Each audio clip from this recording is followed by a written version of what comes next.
I think, in a lot of the talks early on, too, when we had just finished Black Parade, I think, doing that record kind of made us feel like we can do everything.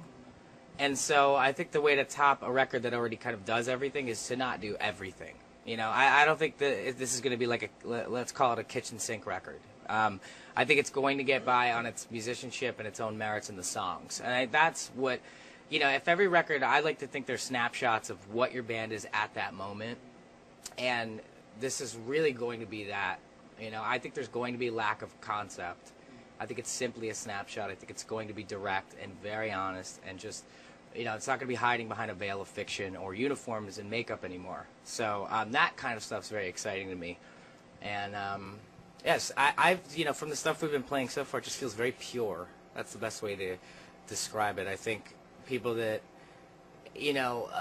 were really big fans, especially of our first record, they'll find things they're probably really going to love about the new material. And it's not because we sound like that first record at all. It's just because there's kind of like a purity to it, and there's just less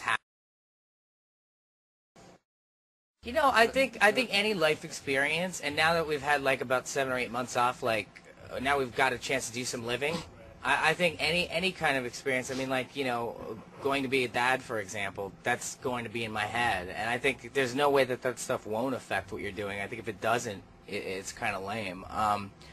But in saying that, again, the lack of fiction, I think it's going to draw heavily on, I think it's going to be, like, the way I kind of feel right now is it's going to be, like, in some ways a response to the 2 years of touring on Parade,